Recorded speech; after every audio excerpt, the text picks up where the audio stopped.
అశ్వ సంవత్సరంలో కైలాస యాత్ర Shri Gayatri tours and travels 8977349696. ఉద్యమకారులు అని చెప్పుకునే చాలా మంది కూడా గడిచిన 2 రోజుల నుంచి ఈ రాయలసీమ లిఫ్ట్ ఇరిగేషన్ వేస్ట్ అని చెప్పడం మొదలు పెట్టారు. మాకు చాలా బాధగా ఉంది.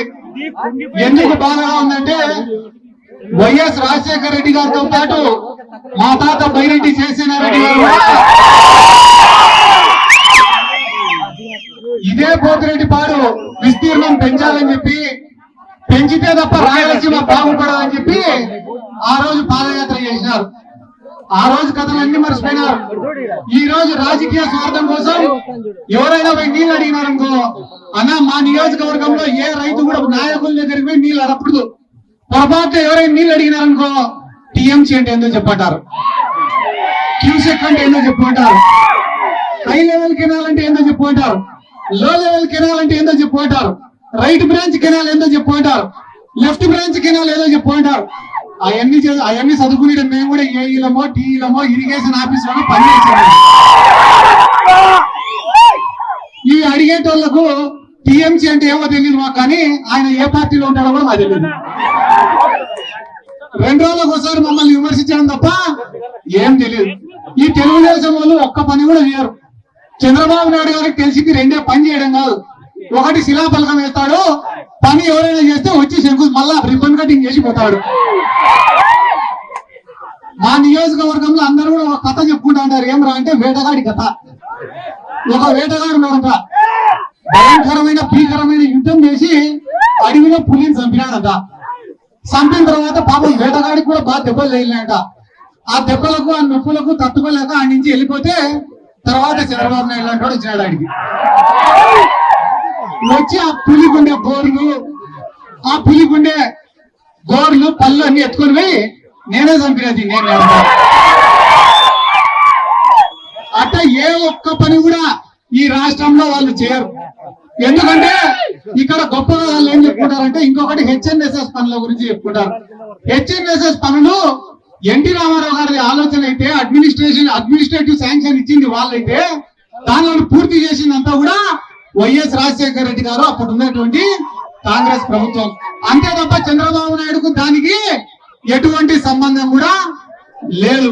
అలాగనే ఈ రోజు మీరు ఏమన్నా అడగండి, తప్పించుకునేటే ఉండే తప్ప సమాధానం చెప్పారు. లడ్డు గురించి అడిగినామంటే తప్పించుకుంటారు, మనోళ్ళ పైన దాడులు చేస్తారు.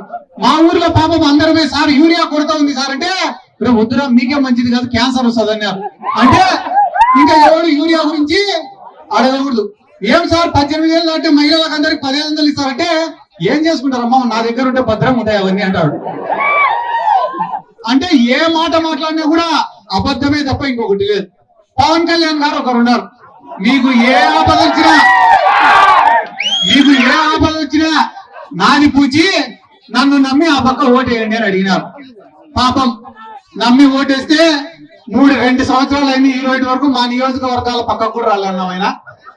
ఆయన కేవలం 2-3 నియోజకవర్గాల తప్ప ఏడ తిరగాడు. కాబట్టి ఒక్క మాట మీకు అందరికీ చెప్పేదన్నా, ఇక్కడ వేదిక మీద ఉన్న పెద్దలకు అందరికీ నా రిక్వెస్ట్ ఏమరా అంటే, రాయలసీమకు కానీ మీ నెల్లూరు జిల్లాకు కానీ ఎక్కడికి నీళ్లు పోవాలన్నా మా నందికొట్కూరు తాలూకా నుంచే పోవాలా. ఇట్లా గోరకొండ రిజర్వాయర్ పోవాలన్నా, అవుకు రిజర్వాయర్ పోవాలన్నా, జిఎన్ఎస్ఎస్ ప్రాజెక్టు కింద ఉండే 11 రిజర్వాయర్లకు, గండికోటకు కానీ, వానకొండకు కానీ, సర్వరాయ సాగర్ కానీ, మన 11 ప్రాజెక్టులు జిఎన్ఎస్ కింద పోవాలన్నా, కేసీ కెనాల్ కు నీళ్లు పోవాలన్నా, నిప్పులవాగు ద్వారా కేసీ కెనాల్ కు పోవాలన్నా, మీకు వెలిగోడు రిజర్వాయర్ కు పోవాలన్నా, బ్రహ్మం సాగర్ కు నీళ్లు పోవాలన్నా, కంట్లేరు కు నీళ్లు పోవాలన్నా, సోమశివర్ నీళ్లు పోవాలన్నా,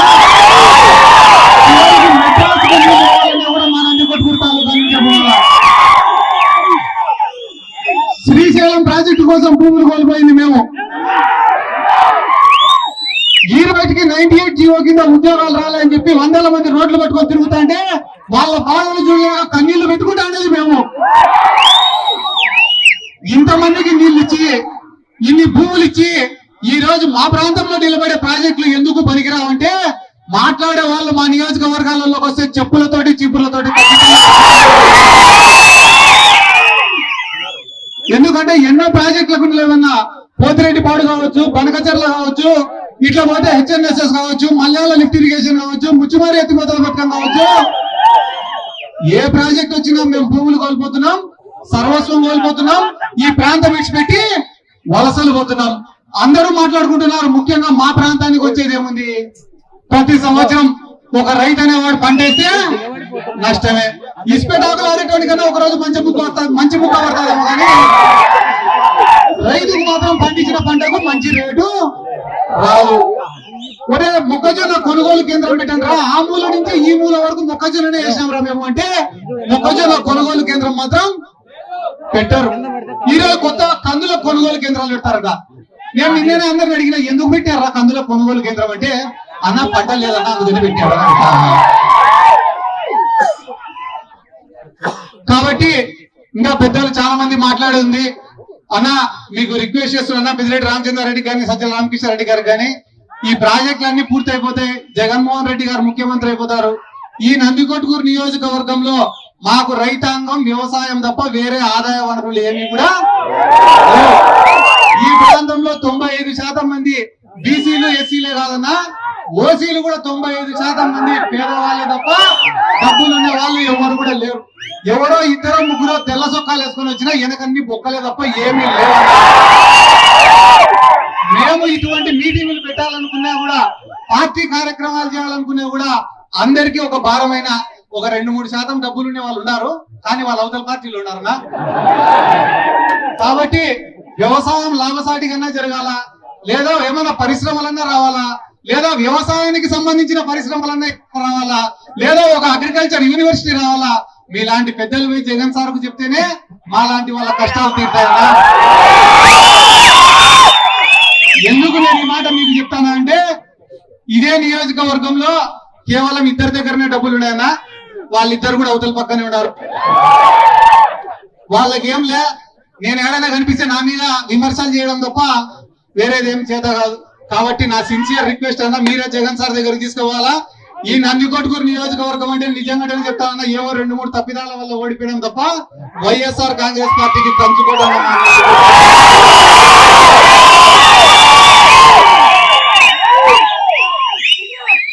రేపు ఇప్పటికిప్పుడు ఎన్నికలు జరిగినా కూడా భారీ మెజార్టీతో మనం గెలిచడం ఖాయం ఈ నియోజకవర్గం. ఎందుకంటే మీకు కేవలం ఒక్కరోజు సమయం ఇస్తేనే వచ్చినటువంటి జనం. కాబట్టి మాకు కూడా ఇంతగా గడిచిన 2 రోజులుగా సహకరించినటువంటి కాటసాని రాంభూపాల్ రెడ్డి గారికి, మిగతా వేదిక మీద ఉన్న పెద్దలకు అందరికీ నా ధన్యవాదాలు తెలుపుకుంటూ, మరొకసారి మీకందరికీ నా శిరస్సు వంచి నమస్కారాలు తెలియజేసుకుంటూ